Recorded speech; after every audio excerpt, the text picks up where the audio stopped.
యెహోవా నీకు ఉత్తరమిచ్చును గాక. యాకోబు దేవుని నామమును నిన్ను ఉద్ధరింపచును గాక. పరిశుద్ధ స్థలములో నుండి ఆయన నీకు సహాయము చేయును గాక. సియోనులో నుండి నిన్ను ఆదుకొనును గాక. ఆయన నీ నైవేద్యములన్నిటినీ జ్ఞాపకము చేసుకొనును గాక.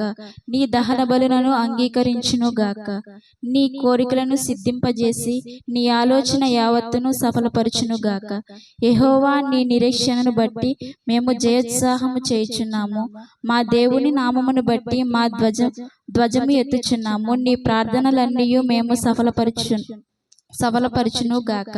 యెహోవా తన అభిషిక్తుని రక్షించునని నాకిప్పుడు తెలియను. రక్షణార్థమైన తన దక్షిణ హస్త బలమును చూపును. తన పరిశుద్ధాకాశములో నుండి అతనికి ఉత్తరమిచ్చును.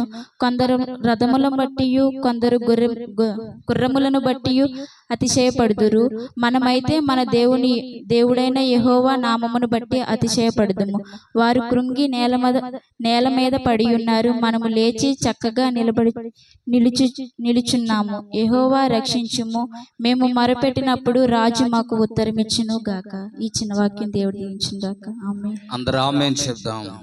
ఈ వాక్యాన్ని చదివిన సహోదరికి కూడా ప్రత్యేకమైన వందనాలు. రెండు చేతులు పైకెత్తి అందరూ సంతోషంగా ఒకసారి స్తోత్రాలు చెప్దామా?